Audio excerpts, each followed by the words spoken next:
31 anos, para ser mais exato, é o trabalho que a gente desenvolve aqui no nosso Faixa Livre. E hoje eu vou conversar aqui pela primeira vez no nosso programa, pelo menos comigo, conversando aqui no Faixa Livre. Vou saudar o professor e pesquisador do Centro de Estudos Sindicais e de Economia do Trabalho, o CESIT, do Instituto de Economia da Universidade de Campinas, a Unicamp, José Dari Krain. Professor José Dari Krain, bom dia. Bom dia, é um prazer muito grande estar no seu programa e parabenizar pelo trabalho que você realiza na frente dele. Aí, Eu agradeço. Quero cumprimentar todos os nossos, todos os que acompanham, né, o programa. Eu que agradeço, viu, professor? Muito obrigado pela sua presença aqui conosco, pelas palavras. É uma alegria enorme contar aqui com a sua participação para a gente falar sobre um tema tão importante que a gente tem desenvolvido aqui no Faixa Livre já desde sempre. A grande verdade é essa, que é o mundo do trabalho, porque dados que foram publicados recentemente aparentam um sinal de esperança em relação a esse tema aqui no nosso país. O IBGE mostrou que a taxa de desemprego no Brasil caiu para 5,1% no trimestre encerrado em dezembro de 2025. Isso representa o menor nível da série histórica que foi iniciada lá em 2012.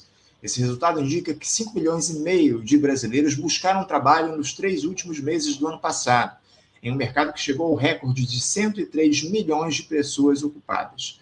Os dados são da Pesquisa Nacional por Amostra de Domicílio Contínuo, a PNAD contínua do IBGE. Essa taxa média anual, falando agora sobre a taxa média anual, ela passou de 6,6% em 2024 para 5,6% no ano passado, que é o menor nível de desemprego registrado desde o início da série histórica, lá em 2012. Nesse intervalo, o número médio de brasileiros sem trabalho diminuiu em cerca de 1 milhão, ao cair de 7,2 para 6,2 milhões de pessoas. Ao mesmo tempo, professor, diversos estudos e pesquisas mostram o avanço da informalidade, da terceirização, do trabalho por aplicativo e de formas cada vez mais instáveis de contratação, nessa lógica de precarização do trabalho que, infelizmente, permanece aqui no Brasil. Diante desse aparente paradoxo, professor, eu gostaria de começar perguntando: o que é que esse número recorde de baixa taxa de desemprego realmente revela? E o que é que ele esconde sobre a situação da classe trabalhadora no Brasil hoje, professor? Uma ótima pergunta que você nos faz. Acho que, em primeiro lugar, é sempre positivo que a taxa de desemprego baixe, porque isso, de fato, abre possibilidades, oportunidades para quem está buscando um tipo de ocupação e, de certa forma, aumenta o poder de barganha, quem precisa trabalhar para sobreviver. Tá? Não é sem razão, por exemplo, que hoje nós temos aqui uma demanda forte na sociedade, que é algo que era imaginável algum tempinho atrás, para reduzir a jornada de trabalho para o fim da escala 6x1. Isso tem a ver um pouco com esses indicadores do mercado de trabalho. Tá? Feita essa ressalva, que é sempre muito positivo, esperamos que a taxa de emprego continue baixando, porque isso abre a possibilidade de você ampliar o espaço de conquistas mesmo para os trabalhadores. Então, no entanto, para fazer um contraponto e responder a sua questão, aqui nós temos que destacar, primeiro, o dado agregado no Brasil esconde diferenças substantivas que há do ponto de vista setorial ou por segmentos populacionais. Tá? Então, em alguns estados brasileiros, a taxa de desocupação continua sendo bastante elevada, mais de 2 dígitos, que é boa parte dos estados do Nordeste. Então, existe uma diferença regional bastante substantiva nessa taxa de desemprego. Segundo lugar, a taxa de desemprego é muito mais elevada, mais de 2 dígitos, entre os jovens, né, e também é mais elevado entre as pessoas negras, especialmente as mulheres negras. Então, ela tem uma certa diferenciação por segmentos das sociedades e também do ponto de vista regional. Tá? Então, aqui nós estamos olhando os dados agregados. Segundo lugar, que acho que essa questão também super importante, a baixa taxa de desemprego, como é a pergunta do programa, não significa necessariamente uma diminuição das desigualdades sociais existentes. Porque nós temos que olhar que tipo de ocupação que está sendo gerada na sociedade. Nesse sentido, o que nós percebemos, olhando mais a longo prazo, aqui, que, primeiro, se olhar, comparar, por exemplo, a PNAD, desde a PNAD antiga, que ela começou em 1976, Então, há quase 50 anos, ou 50 anos atrás, quando ela começa a se estruturar esse tipo de pesquisa, aqui no caso brasileiro, a taxa de assalariamento permanece relativamente estável. Relativamente estável. Ou seja, essa explosão que muita gente fala do trabalho por conta própria, ela tem que ser relativizada se olhar os dados agregados. Tá? Então, o assalariamento continua sendo a característica principal do trabalho realizado no país. Tá? Ou seja, um trabalho subordinado à dinâmica capitalista. E uma parte daquilo que é considerado MEI, ou pessoa que abriu uma empresa para oferecer serviço, uma parte desse trabalho é também uma relação de emprego disfarçada, ou seja, foi uma forma alternativa jurídica, não real, encontrada por muitas empresas para baixar seus custos de contratação. Tá? Então, acho que essa é a questão. Se a gente olhar, você tem uma estabilidade do ponto de vista do assalariamento, mas, por outro lado, tem mudanças muito substantivas. E essa mudança muito substantiva joga no sentido de que os empregos, as ocupações criadas no período recente, elas estão fortemente concentradas no setor de serviços. E o setor de serviços apresenta duas características importantes, em geral.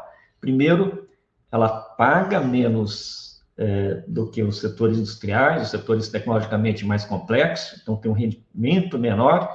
Em segundo lugar, a perspectiva da ascensão profissional, com as mudanças recentes, elas são mais estreitas. Tá? Então, você tem isso, com o crescimento do setor de serviços, você tende a ter a prevalência de ocupações mais precárias, mais instáveis no mercado de trabalho brasileiro. Mais instáveis. A informalidade, ela é uma característica mais ou menos também constante, se a gente olhar 50 anos do nosso mercado de trabalho. Apesar das profundas mudanças tecnológicas, ela é mais ou menos constante. E então, a informalidade, ela continua sendo um problema estrutural e algo extremamente elevado, próximo de 40% para os dados do IBGE. Tá? E, por último, só para a gente arrematar um pouco essa questão, aqui você teve, no processo de precarização, um outro elemento político extremamente importante para explicar isso, que foram as reformas trabalhistas do governo Fernando Henrique e do governo Temer. Tá? Então, ou seja, você tem um tipo de ocupação que está sendo oferecido que é mais precária, com menos direito, com menos proteção social, devido às reformas trabalhistas. Tem que explicar essa situação que nós estamos vivenciando no mercado de trabalho, com algumas contradições que a gente pode explorar daqui para frente. Eu acho que esse é um outro elemento extremamente importante. Só para dizer também o seguinte, uma parte da imprensa diz a taxa de desemprego é baixa por causa da reforma trabalhista. Os nossos estudos posso afirmar de uma forma peremptória. Não existe relação nenhuma entre essa taxa de desemprego e a reforma trabalhista dos governos Temer e Bolsonaro e do governo Fernando Henrique Cardoso. Contra-reformas essas que foram mantidas integralmente pelo governo Lula, lamentavelmente. O governo falou lá na campanha que desmontaria ou faria uma revisão da contra-reforma trabalhista e nada aconteceu até aqui. Temos agora uma nova campanha, quem sabe novas promessas venham pela frente em relação a esse tema diante de um quadro tão grave como o senhor traz aqui para a gente. O senhor claramente diz que redução do desemprego não representa redução de desigualdade social acima de tudo. Professor, na sua avaliação, quais são hoje os principais limites da taxa de desemprego como um indicador para medir a real condição do trabalho no país? Para pegar o tema da desigualdade, que acho que é a questão nossa, é o seguinte: aqui a gente tem que olhar ela sobre duas perspectivas. A primeira perspectiva, que nós acabamos de escrever, inclusive, um artigo sobre isso, que mostra o seguinte: a desigualdade, ela também é responsável pelo tipo de ocupação gerada na sociedade. Tá? Ou seja, ela é também um elemento estruturante do mercado de trabalho. Ou seja, traduzindo de uma forma mais clara, o que a gente quer dizer com isso? Dizendo, como somos um país com imensa desigualdade, né? Nós temos praticamente pouco mais de 2/3 das pessoas ganhando até 2 salários mínimos, né? E temos só 0,16% das pessoas ganhando mais de 50 mil reais por mês. Temos 7,36% das pessoas ganhando mais que 7.300 reais por mês, para pegar a faixa do imposto de renda, que nos dados que a gente mostrou recentemente. Então, você tem uma desigualdade no rendimentos, mas se você pegar a desigualdade da riqueza, também ela é absurda, como os dados todos mostram recentemente, que 1% da população concentra quase 50% da riqueza existente no país. Tá? Essa desigualdade não é só também entre 1%, os 10% em relação aos 40% também tem uma desigualdade imensa, os 10% mais ricos. Então, como você tem uma sociedade muito desigual, isso tende a gerar uma série de ocupações de serviços para essas faixas que ganham mais rendimentos.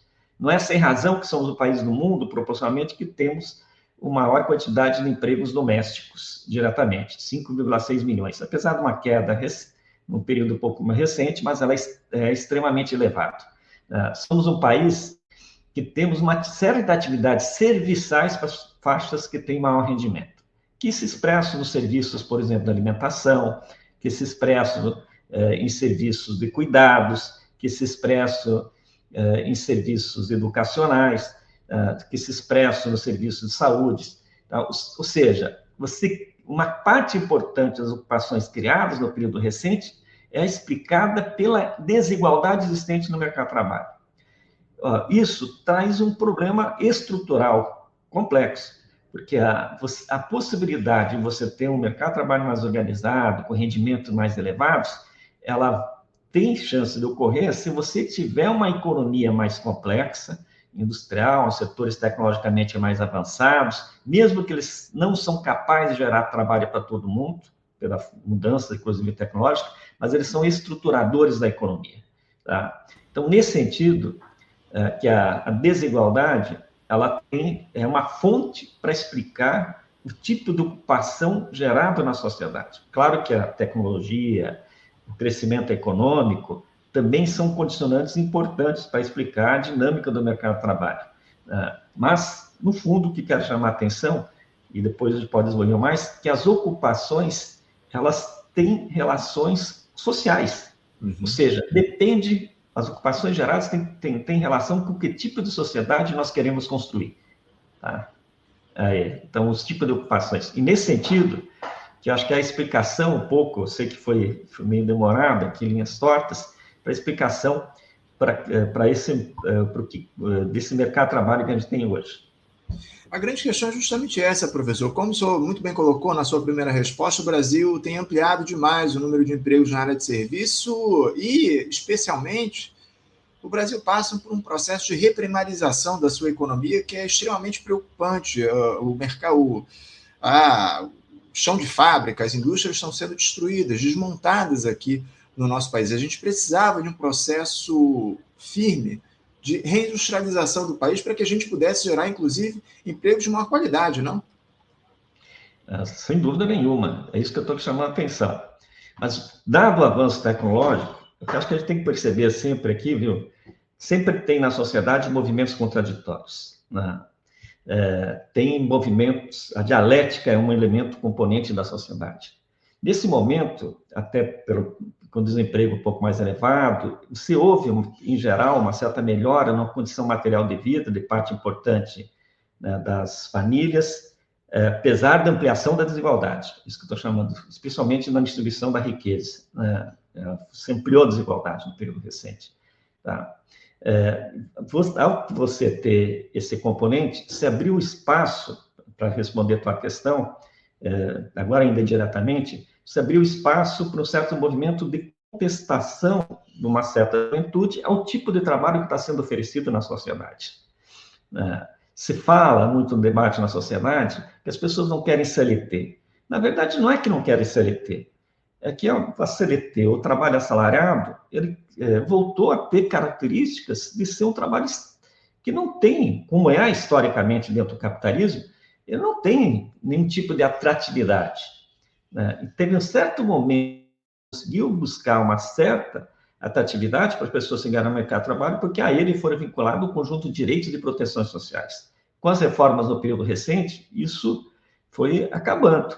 Tá? Então, hoje, né, esse debate falso de que as pessoas não querem CLT é um debate absolutamente falso. O que as pessoas não querem é esse tipo de ocupação precária que está sendo gerada na sociedade. Tá? É isso. Porque você está criando uma sociedade de serviços e serviço para outras pessoas em que você não tem perspectiva de profissionais mais elevada. Agora, para responder mais diretamente a sua questão, então, para pensar a questão da ocupação, acho que tem duas questões que nós consideramos como fundamentais. A primeira, sem dúvida nenhuma, nós temos que ter um projeto de desenvolvimento do país. Nós temos que pensar que não há possibilidade de articulação do futuro do país sem organizar o mundo laboral, o mundo do trabalho. E isso passa por um projeto de desenvolvimento. E esse projeto de desenvolvimento tem que precisar colocar como centralidade o tipo de ocupação que vai sendo gerado. E aí eu costumo dizer que o tipo de ocupação ele precisa obedecer a 3 critérios fundamentais. O primeiro, de atendimento às necessidades sociais das pessoas, da sociedade como um todo. Segundo, enfrentar a crise ambiental climática. Em terceiro lugar, discutir a questão da nossa soberania enquanto nação, o nosso futuro enquanto país. E aí implica pensar a questão tecnológica, pensar o modelo de desenvolvimento econômico, pensar que nós não podemos ser um país só primarizado, né? Que nós temos que ter incorporado na nossa dinâmica uma série de questões que hoje são importantes do ponto de vista tecnológico, né? Temos que investir na pesquisa, temos que investir em criar modelos de desenvolvimento sustentáveis, aproveitando as vantagens que cada bioma nos oferece e fazer um modelo de desenvolvimento compatível com esses biomas existentes do ponto de vista da natureza. Tá? Então, acho que essa é a primeira condição. A segunda questão, com o avanço tecnológico no período mais recente, é que é possível você redirecionar, como foi no passado, a criação de ocupações exatamente para atender essas necessidades. Isso implica você ter uma outra postura. Não é o mercado que vai resolver o problema da ocupação. Você tem que ter uma postura mais ativa do ponto de vista do governo, exatamente para criar essas atividades, para atender esses 3 critérios que eu estou fazendo referência. Até, ao você atender esses critérios, com certeza, você também vai criar para muitas pessoas um sentido para aquilo que ela está fazendo. Ela sabe que está fazendo algo que vai ser útil para a sociedade e não é simplesmente para satisfazer uma pessoa, né, que vai ser útil para o futuro da humanidade, que vai ser útil para os seus filhos. Então, acho que aí a gente tem que requerir isso. Por isso que eu coloco aqui claramente essa tese de que não é possível pensar um projeto de desenvolvimento e enfrentar as questões sociais sem enfrentar a reorganização do mundo do trabalho. Aí, né? Acho que essa é uma questão central. O problema é que os diferentes governos aqui no nosso país são cada vez mais reféns dos interesses dos grandes setores do capitalismo aqui no nosso país, da lógica do agronegócio, enfim. Eu, sinceramente, vejo com muita dificuldade a possibilidade da gente avançar num projeto de reindustrialização efetivo para conseguirmos gerar empregos de qualidade e, acima de tudo, o que eu acho que é o principal objetivo, é reduzir as desigualdades aqui no nosso país a partir da geração de empregos. Eu acho que a grande questão que está colocada é essa, porque esses programas de transferência de renda já se mostraram absolutamente insuficientes diante do quadro grave que a gente tem enfrentado. A gente precisa, acima de tudo, oferecer empregos de qualidade, oferecer educação, que, obviamente, possa fazer parte desse grande projeto de desenvolvimento nacional que a gente precisa. Professor, eu queria, para a gente fechar aqui o nosso papo, só deixar claro que esse nosso diálogo vai se desenvolver ao longo de outras entrevistas que a gente vai fazer ao longo dos próximos tempos no programa. Essa é a primeira, mas certamente o senhor ainda vai voltar muitas vezes aqui no Faixa Livre ao longo desse ano para a gente desdobrar esse tema do trabalho, que é muito importante, inclusive com o professor Ricardo Antunes, que é um analista, comentarista nosso histórico aqui do Faixa Livre, enfim, uma figura que a gente gosta muito. A gente vai fazer certamente um debate a respeito desse tema com a sua participação, mas eu queria que o senhor falasse um pouco a respeito do seguinte: quando a gente observa a renda do trabalho e a jornada de trabalho, esse recorde de ocupação aí tem se traduzido em melhoria real das condições de vida, a gente pode dizer, e eu acho que essa é a pergunta principal, que hoje há mais pessoas trabalhando, mas trabalhando mais horas em mais de um vínculo e com menor proteção social para que elas consigam ter um patamar de renda um pouco mais alto? Não, isso é uma crítica muito fortemente colocada. Alguns setores de serviços, especialmente no setor dos trabalhadores de plataforma digital, que trabalham em torno de 5, 6, 7 horas em média, falo em média porque tem gente que trabalha poucas horas e tem gente que trabalha 16 horas por dia para poder complementar a sua renda. Tá? Então, isso é uma característica. Mas se você pegar, viu, do ponto de vista dos dados mais agregados, existe uma certa perspectiva de redução do tempo médio de trabalho. Isso desde os anos 2000, que ocorreu muito fortemente até 2014. Quando você tem uma melhora dos indicadores econômicos no mercado de trabalho, isso tende a reduzir a jornada média aqui no caso brasileiro. A partir da crise política de 2015, que levou ao golpe parlamentar adicional em 2016, você tem uma certa estagnação da jornada média das horas trabalhadas, tá? Da jornada média trabalhada. Então, você tem uma certa estagnação. Então, você tem condições diferenciadas, mas você tem uma grande novidade colocada no período recente, na minha leitura, que eu acho que isso tem a ver, por isso que o desemprego baixo ajuda em algumas coisas, isso tem a ver com essas mais oportunidades existentes, dizendo, as pessoas não querem mais trabalhar na jornada 6x1. As pesquisas todas indicam claramente isso. Então, você abriu uma janela de possibilidade de você ter uma redução da jornada de trabalho. Né? Porque não basta só eliminar a jornada 6x1 e efetivar uma jornada 5x2, ou seja, 5 dias trabalhados, 2 de folga, mas é fundamental também você reduzir a jornada de trabalho. Mas esse debate está em curso esse ano, vai ser um tema quente, como tem grande apelo, apoio popular, é um tema que eu acho que vai ficar em evidência na agenda nacional durante 2026.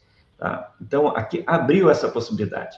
Inclusive, dada a precariedade do mundo laboral, alguns setores de serviços têm, vou chamar, não por nada, nenhuma generosidade, mas pelas contradições, pela dialética, né, do mundo real, uma taxa relativamente baixa de desemprego, tende a começar a alterar a sua jornada de trabalho. Então, por exemplo, em torno de São Paulo, alguns supermercados, farmácias, têm eliminado a escala 6x1. Tem introduzido a escala 5x2. Então, isso já está começando a acontecer no mundo real. Por isso é importante de eu ter uma taxa de emprego baixa, apesar das características que a gente estava falando anteriormente. Tá? Então, e há, por parte, acho que especialmente da juventude, que isso é provocado, acho fortemente a partir da pandemia, uma tese, né, que acho que ganhou força aqui no período recente, dizendo a vida vai além do trabalho. A vida não se resume a trabalhar. Aquilo que algum falou, que a geração anterior acreditou que a pessoa se dedicar, se esforçar, vai ter um futuro melhor, essa era uma mentira colocada. Não necessariamente vai ter um futuro melhor, depende de muitos outros fatores que não são só do indivíduo, se você olhar do ponto de vista do conjunto da sociedade, depende muito das políticas que são adotadas. Então, nesse sentido, eu vejo aqui, do ponto de vista da jornada, aqui uma oportunidade, até porque existe uma pressão do ponto de vista social, desse tema continuar na agenda política em 2026. Eu acho que é importante a gente colocar nesse tema, porque dentro daquilo que eu coloco como repensar a questão do futuro do trabalho, a redução da jornada de trabalho é um elemento absolutamente central.